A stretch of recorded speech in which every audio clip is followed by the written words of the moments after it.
as soon as you start using the word war, everyone starts to think that we're going to start being bombed, we're going to have to run for bomb shelters and so on. And the thing about economic war is that it's conflict using economic means. So if you look back over the last few years, since Russia invaded Ukraine, we've actually been using economic and specifically trade tools in a conflict sense.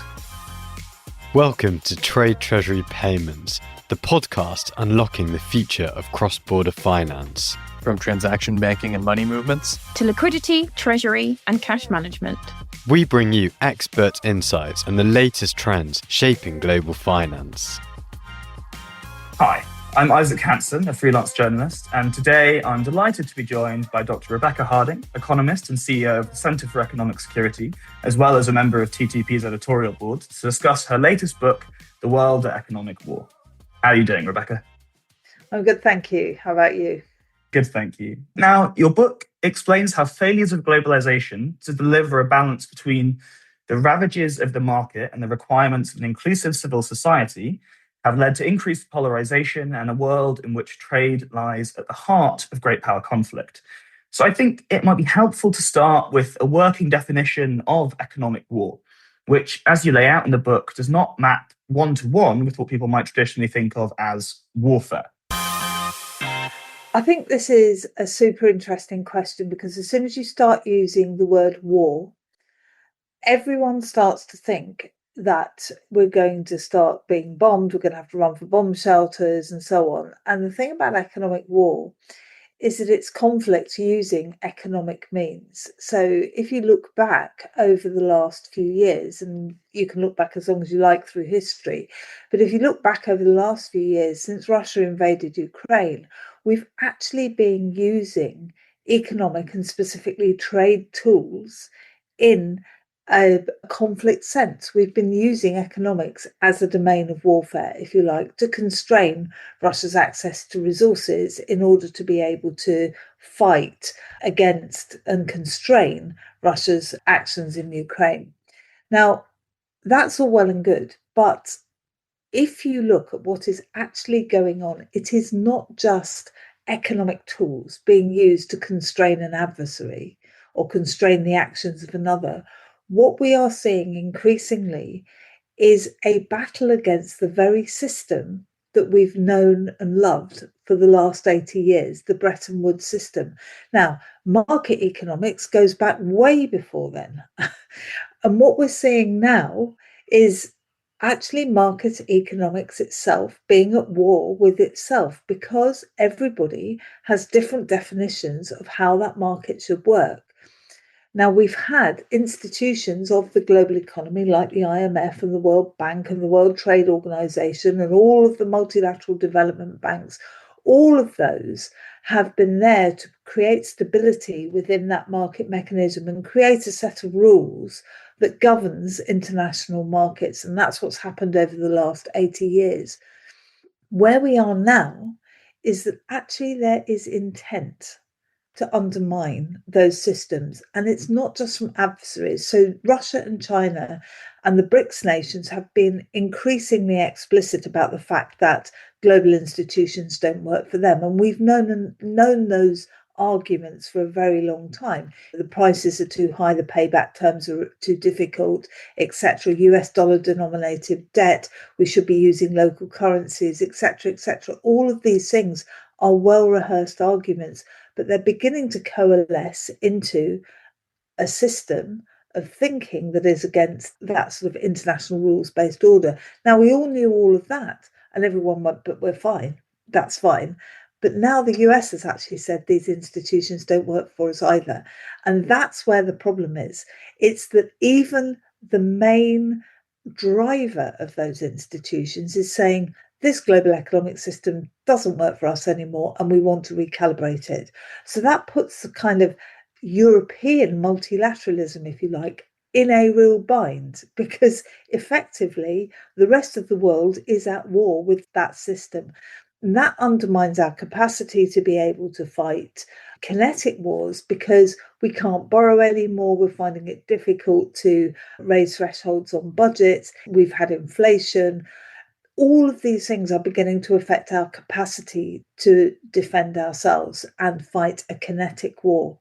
So back to the main point, we don't need to fight kinetically if we understand that there is an economic conflict that is going on. Then we can actually start to build security measures, and that's what the book is about.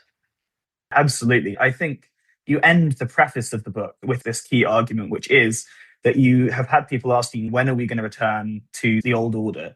And you say there is no old normal to return to. We are in a new world. Later on, you refer to globalization in the past tense. You say that globalization was all of these things. And I think that's a very interesting way of looking at it. I think in terms of how we can then maybe fight economic war, or at least understand it, a key point that you raise is the importance of supply chains to national security, both in terms of protecting critical infrastructure and supply chains that enable defense capabilities. Unfortunately, you also make it pretty clear that there is a major knowledge gap in this area, especially for governments. So you mentioned that trade data hides sanctions evasion, money laundering, and sub-threshold trade-based warfare, but that a range of factors, including manual document checking, prevent this information from being readily available. So could you talk a little bit about the importance of understanding trade data and some of the ways in which we might be able to do so? Let me just give you an example, because it's the best way of explaining how this is working. And this is one that I've used in previous books as well as in this one. It's about how we understand the nature of the threat. So just to say, economic warfare through supply chain warfare has always been there. Again, if you disrupt a supply chain of an adversary, you have a naval blockade or you have some kind of sanctions or whatever, that's a way of disrupting the other nation's economy. And we all know and love all of those. So if you look at the nature of economic warfare and look at what's going on now, every single box is checked. Right, we even have blockades against Qatar. So I mean, we've had these types of things that have been going on for a while. But what's important now is that if you look at trade data, and we all know about this trade data, you can see patterns beginning to emerge that tell you that something is going on. So, for example, and this is an old example, if you look at U-section metal tubes of 2 millimeters in diameter, then look at printed publications, there's only two reasons why you would get some kind of alignment between those two. And the reason why is because those U-section metal tubes are used on AK-47 rifles.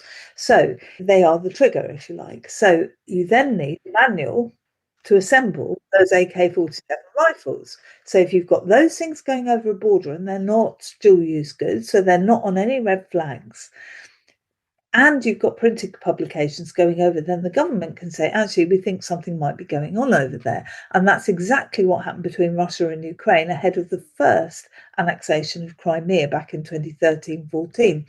So we know that these things are important in trade data. We know that there are indicators within the trade data of things that are going on.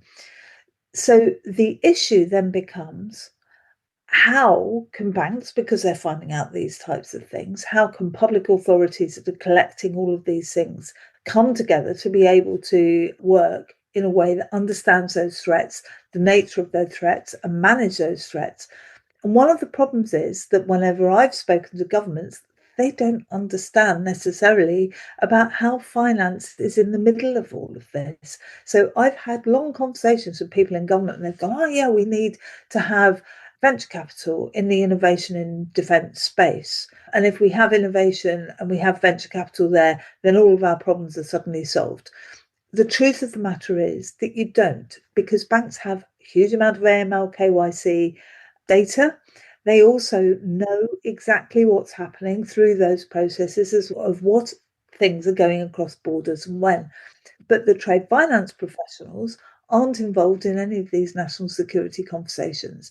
And until they are, actually, we will find it very difficult to bring that data together and understand the nature of trade-based national security threats, because they all run through supply chains. So the banks have the data. Some of it is hidden because of manual processes. Some of it will continue to be hidden even under digital and blockchain processes. But whoever has that information actually has control over the financial and digital paradigm, if you like. So governments really need to understand how important trade and trade finance are in this space. Absolutely. And I think you have a little bit more to say about governments and their interaction with companies. Now, I think this is perhaps one of the most interesting points that you raise is in a free market system, companies have a fiduciary duty to shareholders rather than to their country. And you talk about, in particular, how this means that, for instance, you might have tech companies that are largely owned by foreign powers, and they're then providing technological solutions perhaps to banks, but we don't really know where that technology is coming from. And then on the other side, on the more physical side, you use the example of the UK, which has massive exposure to both Chinese and American companies in critical infrastructure, including, I think, 70% of their water provision being owned by foreign powers. So do you think it's fair to say that this kind of free market system in which companies don't have to care necessarily about the security of the countries in which they operate is a risk to national security? It's a very good question. It's a challenge, certainly. How to manage this is incredibly difficult because taking away from a global organisation the right to invest in other companies, in other nations, is fundamentally undermining the principles of free market capitalism. One of the benefits that I have to say China and Russia would have is the fact that they don't have to go through this shareholder value type conversation because their companies have a national security duties. We are beginning to see the United States, with various executive orders, actually embed some of those national security considerations into contracts and into thinking. So these types of shifting arrangements are indeed beginning to happen. The reason why is because if you look at the way in which the US economy is being structured at the moment, it is putting its economy onto a war footing. There is very little doubt about all of that. One of the examples I'm using in a lot of contexts at the moment is rare earths. Now, again, we've been talking about that for a very long time. China controls an awful lot of the production and the supply of rare earths around the world. America used to, actually. So America used to have control of all of that. It's been subcontracted in the same way that technology companies have subcontracted because it's cheaper to produce these things in China in the last 30 or 40 years. And now everyone realizes these are national security products and they need to be under some form of national control. So America has actually taken shares in critical mineral companies based in the United States, 15%, and also has offset contracts, in other words, obligations to buy from these companies. In effect, given that this is a populist government that has free market principles overriding everything, the irony of this is that this is actually state-controlled nationalisation in a way that you would never, ever have associated with the United States and the way it's run its economic models. Now, what does that mean in terms of how Europe is and how Europe is acting? It means that we need, I call it Las Vegas rules. What's discussed in the room stays in the room. We need more of these types of national security conversations, because if we're going to maintain that we need to have this independence between the corporate and financial services sector and government, we can have that independence so long as the governments realise what's going on. Because I was in a very interesting meeting about 3 or 4 weeks ago, and this isn't in the book, but we're beginning to see, for example, American and Chinese companies coming and investing in Europe and saying, we are European companies. We are operating as European companies. We've ring-fenced everything.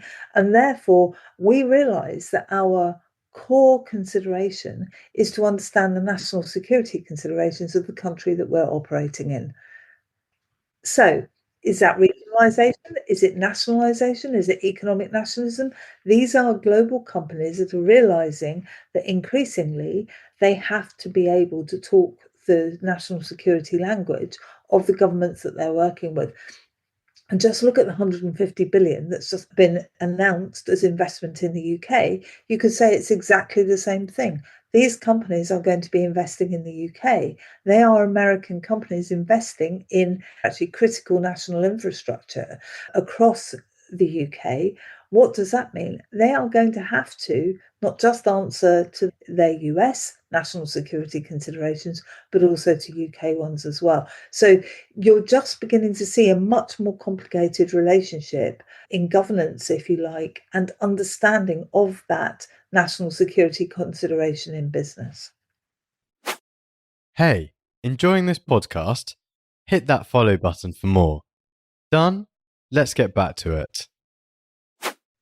I think Europe here is a key market to be talking about because, as you say, the US, Russia, China are all to varying degrees embracing this kind of economic nationalism. And Europe has certainly made some moves. I mean, Germany has made an exemption on their debt rules for defense spending. And there are talks about setting up a development bank across Europe that would help for rearmament. But Europe still, I think it's fair to say, generally has remained attached to this fairly free market model. So is Europe isolated in this? Can Europe rely on its US allies? Can Europe allow China to be investing in its critical infrastructure?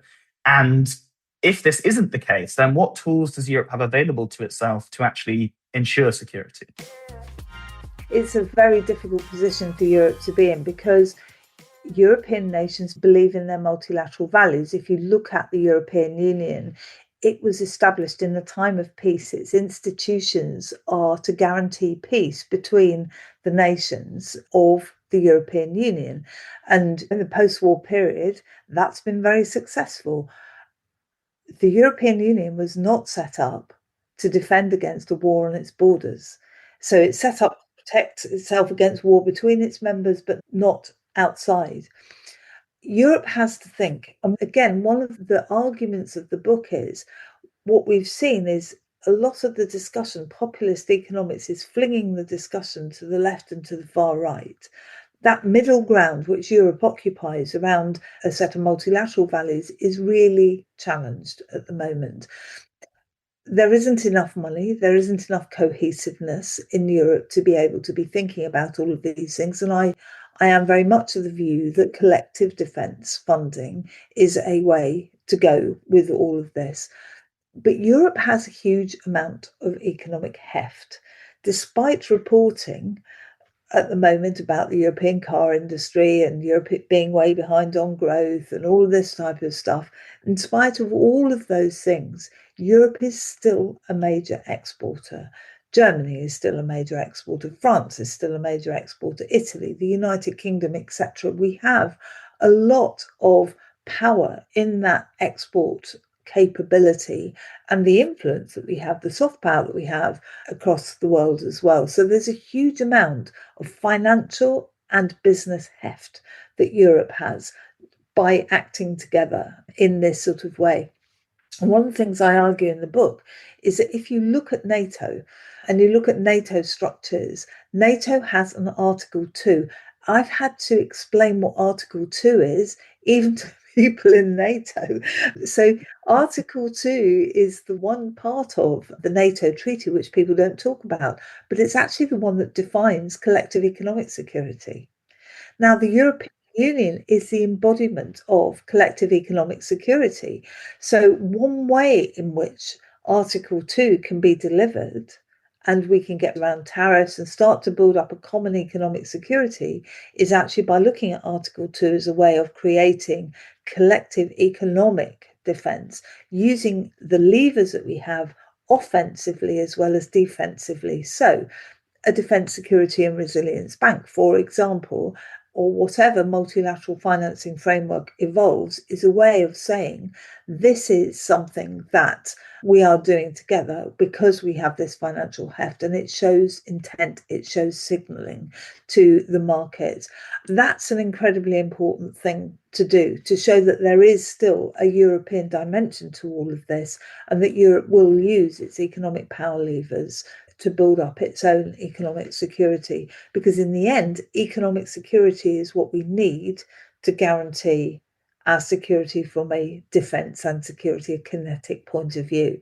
And that, again, is a core argument of the book. And Europe has the capacity to do that, and do that by explaining its own economic power and using that economic power as a mechanism for collective defence.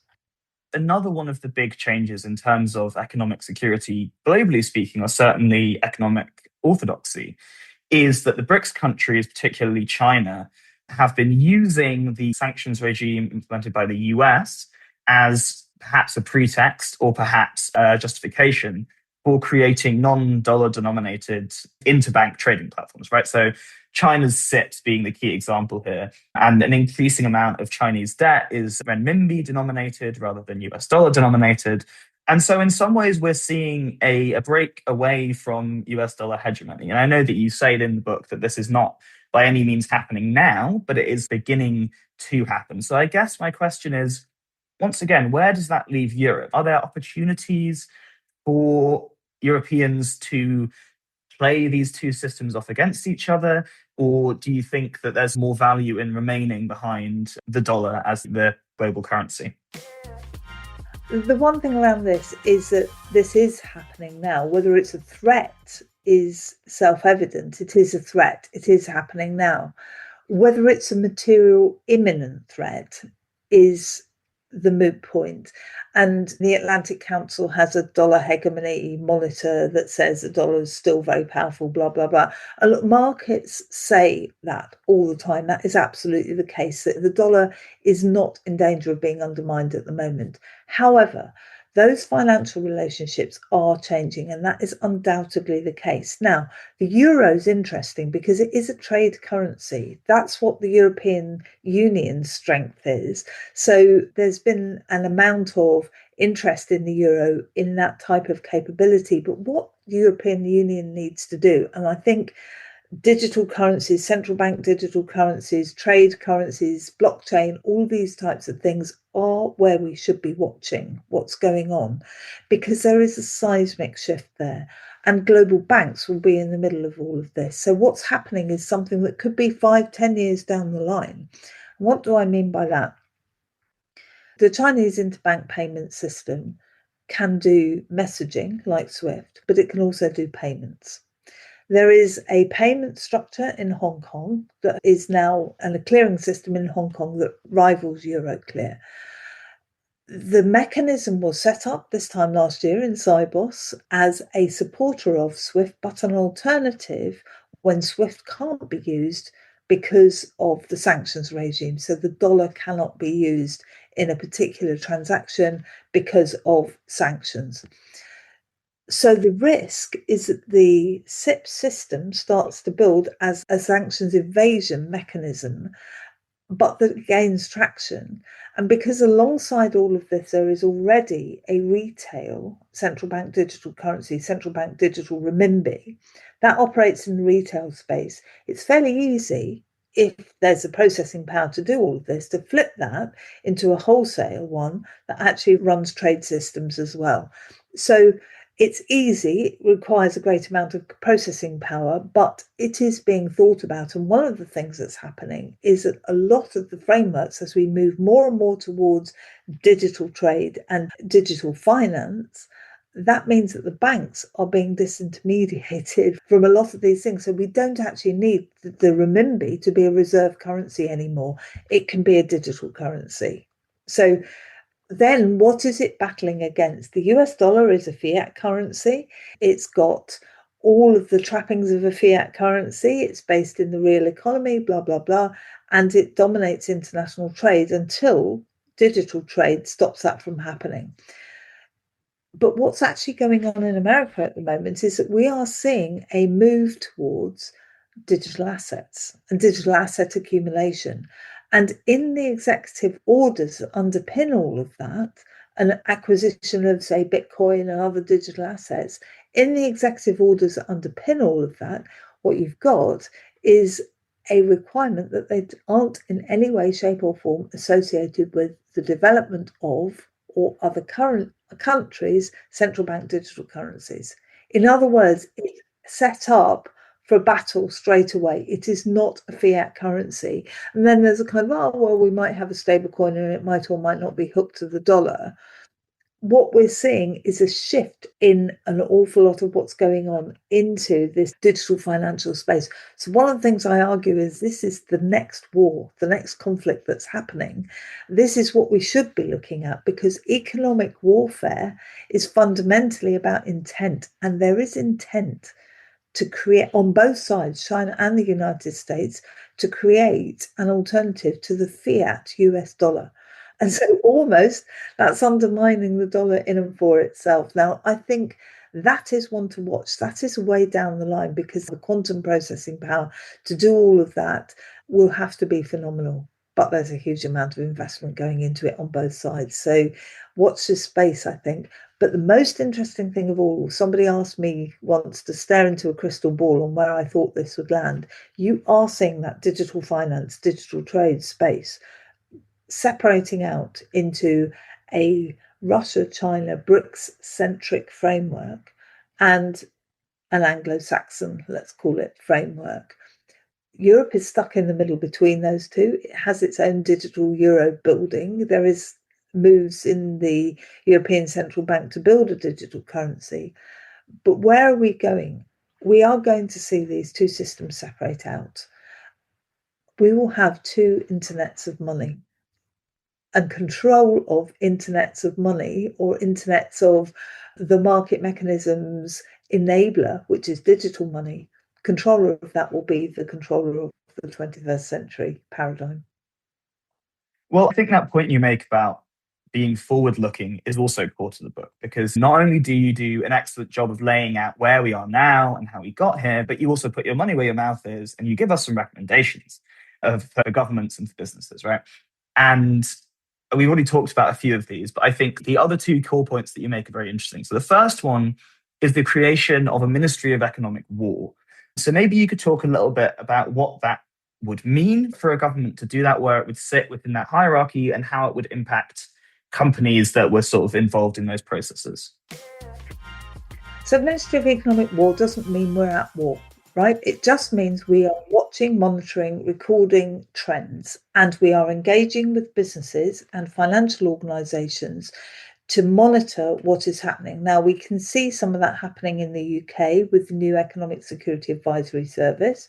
Some of that is already happening in Germany. There's economic security councils that are being set up there. So governments are increasingly becoming aware of all of this in an international framework. It means looking at where these threats are, how they're systemic to our economic system. And we know what systemic financial crisis looks like. We don't know what an economic systemic threat is at the moment. And that's one of our problems. We don't know on the ground what economic warfare looks like. We just know it's happening. So a Ministry of Economic Warfare, or a central agency for understanding economic intelligence and interpreting all of that, is incredibly important, in the same way that the intelligence services operate in other domains. Economics has to now become part of all of that.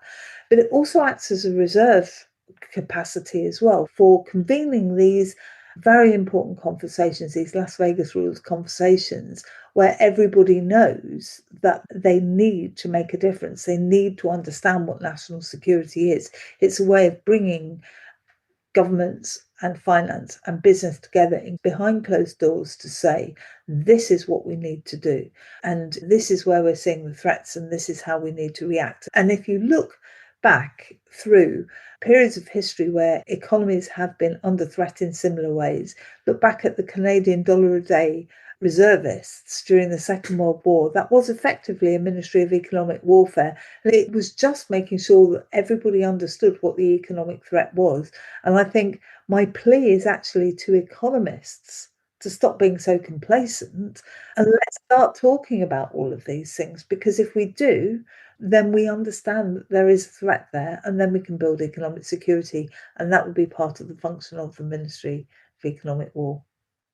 And finally, I think when you talk about businesses and governments and economists getting together behind closed doors to try and figure out what's going on and plan for the future, one of the core things that you talk about in the book is wargaming and using game theory to try and not actually only be reactive to disasters, but in fact try and figure out the impact that certain policy actions may have. So maybe as the last thing, you could explain a little bit about wargaming, what it does, and why you think that it is a powerful economic tool for national security. I'll answer that straight away. It's anticipating threats. It's being prepared. It's preparing for the worst, but hoping for the best. And it's mindset change, because as economists, we love sticking our head in the sand and going, it's fine. My models tell me that GDP is still growing.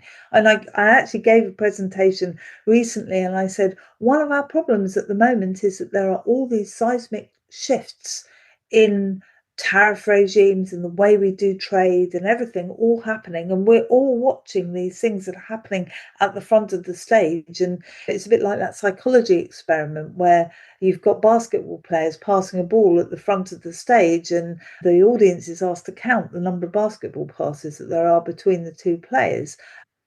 And that's what we're doing at the moment. We're counting the number of basketball passes that are going on.